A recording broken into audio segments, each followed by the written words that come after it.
Hello and welcome to Study Point.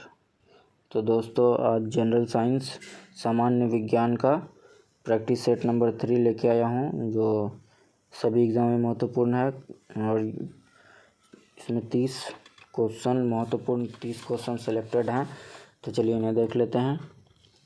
तो पहला question है आज का हमारा जनरल साइंस का, ये कि कौन सा मिलान सही नहीं है। तो इसमें कौन सा मिलान सही नहीं है तो ये देख लेते हैं। तो ये विद्युत चुंबकत्व फैराडे, तो ये मिलान सही है। विरासत का सिद्धांत डार्विन, तो ये मिलान गलत है। ये मिलान गलत है।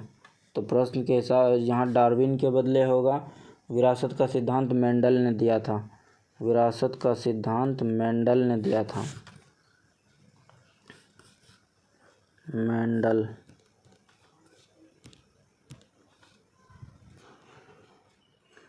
विरासत का सिद्धांत मेंडल ने दिया था। तो चलिए अब सेकंड नंबर ही प्रश्न के हिसाब से कौन सा मिलान सही नहीं है, तो ये ऑप्शन बी विरासत का सिद्धांत डार्विन, ये मिलान सही नहीं है। तो नेक्स्ट क्वेश्चन नंबर 2 है, उद्योगों में निम्नलिखित सूक्ष्म जीवों में से कौन सा एक प्रकार सर्वाधिक व्यापक रूप से उपयोग में आता है। कौन सा जीव है जो सर्वाधिक व्यापक रूप से उपयोग में आता है उद्योगों में। ठीक है, तो उद्योगों में कौन सा सूक्ष्म जीव है जो एक प्रकार का सर्वाधिक व्यापक रूप से उपयोग में आता है। तो व्यापक रूप से उपयोग में आता है कौन कौन जीव, सूक्ष्म जीव। तो ये जीवाणु, सूक्ष्म शैवाल और कवक, तो ये तीनों है। तो ऑप्शन डी होगा इसका आंसर। जीवाणु, सूक्ष्म शैवाल और कवक जो है उद्योगों में सूक्ष्म जीवों के रूप में सर्वाधिक व्यापक रूप से उपयोग में आते हैं। नेक्स्ट क्वेश्चन नंबर 3 हमारा, हाइड्रोफाइट किसे कहते हैं। तो हाइड्रोफाइट किसे कहते हैं, तो ये कहते हैं एक जलीय पौधे को। ऑप्शन बी एक जलीय पौधे को कहते हैं हाइड्रोफाइट। नेक्स्ट क्वेश्चन नंबर 4 है हमारा, लौंग है मतलब लौंग क्या है, तो लौंग है बंद कलियां। ऑप्शन सी लौंग है बंद कलियां। नेक्स्ट क्वेश्चन नंबर 4 है, जीवाणुओं को पूर्णतः समाप्त करने की प्रक्रिया कहलाती है। तो क्या कहलाती है जीवाणुओं को पूर्णतः समाप्त करने की प्रक्रिया, तो ये कहलाती है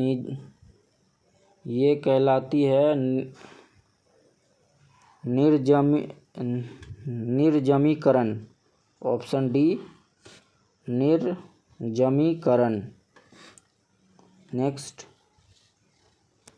क्वेश्चन नंबर 6 है हमारा, केला क्या है।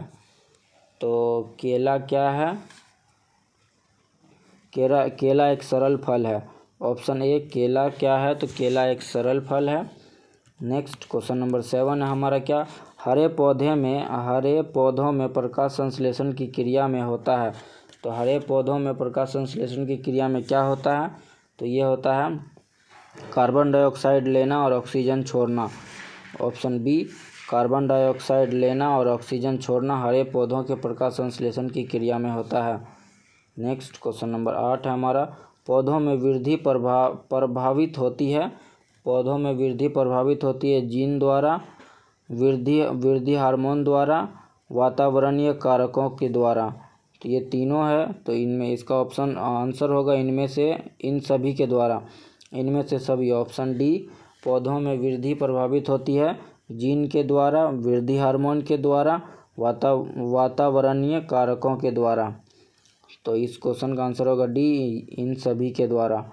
नेक्स्ट क्वेश्चन नंबर 9 है हमारा, ऊर्जा उपापचय में निम्न में से किसका योगदान अति आवश्यक है। तो ऊर्जा उपापचय में निम्न में से किसका योगदान अति आवश्यक है, तो ये होगा फॉस्फोरस। ऑप्शन ए फॉस्फोरस का योगदान अति आवश्यक है। नेक्स्ट क्वेश्चन नंबर 10, क्रेब्स चक्र क्या है। तो क्रेब्स चक्र है अपचय और उपापचय दोनों। तो ऑप्शन सी है ये अपचय और उपापचय दोनों है क्रेब्स चक्र। नेक्स्ट क्वेश्चन नंबर 11 है,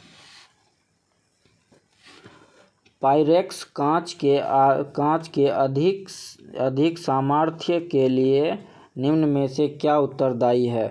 तो पायरेक्स कांच के लिए अधिक सामर्थ्य के लिए निम्न में से क्या उत्तरदायी है। तो ये है बोरेक्स उत्तरदायी है। नेक्स्ट क्वेश्चन नंबर 12 है हमारा, निम्नलिखित में से कौन सी धातु स्वतंत्र अवस्था में पाई जाती है। तो कौन सी धातु स्वतंत्र अवस्था में पाई जाती है। तो ये सोना, ऑप्शन बी सोना जो है स्वतंत्र अवस्था में पाई जाती है। नेक्स्ट क्वेश्चन नंबर 30, सीडेराइट किसका अयस्क है। तो सीडेराइट आयरन का अयस्क है, ऑप्शन डी आयरन। सीडेराइट्स आयरन का अयस्क है। नेक्स्ट क्वेश्चन नंबर 14 है हमारा, माणिक्य और नीलम किसके ऑक्साइड है। तो माणिक्य और नीलम किसके ऑक्साइड है। तो यह है एल्युमिनियम के ऑक्साइड, ऑप्शन डी एल्युमिनियम के ऑक्साइड है माणिक्य और नीलम। नेक्स्ट क्वेश्चन नंबर 15 है, क्विक सिल्वर का रासायनिक नाम क्या है। तो क्विक सिल्वर का रासायनिक नाम है पारद, ऑप्शन ए पारद। नेक्स्ट क्वेश्चन नंबर 16 है हमारा, सीमेंट बनाने के लिए किसके मिश्रण को खूब तप्त किया जाता है। तो किसके मिश्रण को खूब तप्त किया जाता है सीमेंट बनाने के लिए। तो ये क्या आता है, चूना पत्थर और मृत्तिका, ऑप्शन बी चूना पत्थर और मृत्तिका के मिश्रण को खूब तप्त किया जाता है सीमेंट बनाने के लिए।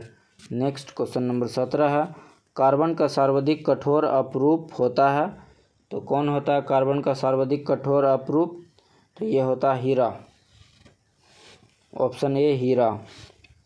नेक्स्ट क्वेश्चन नंबर 18 है, ग्रेफाइट में परतों को एक दूसरे से मिलाकर रखा जाता है। तो क्यों रखा जाता है। तो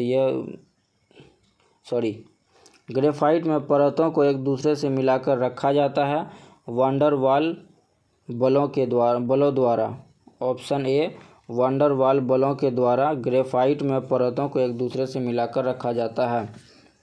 नेक्स्ट क्वेश्चन नंबर 19 है हमारा, सल्फ्यूरिक अम्ल है। तो सल्फ्यूरिक अम्ल क्या है।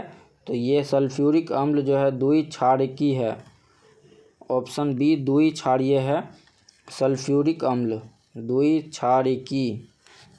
नेक्स्ट क्वेश्चन नंबर 20 हमारा, फोटोक्रोमिक लेंस में निम्न परिसर में सबसे अधिक उपयोग किस प्रकार किया जाता है।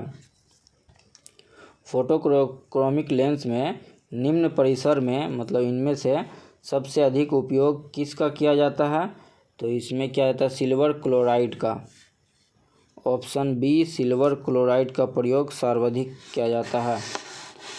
नेक्स्ट क्वेश्चन नंबर 21 है हमारा, भीषण सर्दी में ठंडे देशों में पानी की पाइपें फट जाती है। क्यों भीषण सर्दी में ठंडे देशों में पानी की पाइपें फट जाती है। तो क्यों फट जाती है। तो इसका कारण है हमारा क्योंकि जमने पर पानी फैलता है, ऑप्शन ए क्योंकि जमने पर पानी फैलता है, इस वजह से भीषण सर्दी में ठंडे देशों में पानी की पाइपें फट जाती है।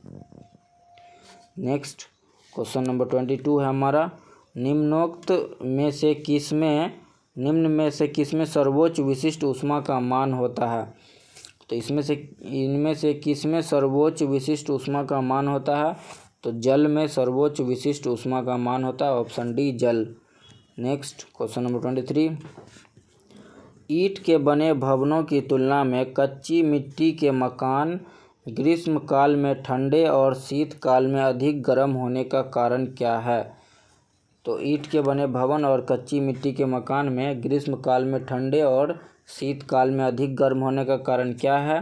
तो इसका कारण है कच्ची मिट्टी बुरी चालक है, ऑप्शन बी कच्ची मिट्टी जो है बुरी चालक है, इस वजह से ग्रीष्म काल में ठंडे और शीतकाल में अधिक गर्म होते हैं कच्ची मिट्टी के मकान।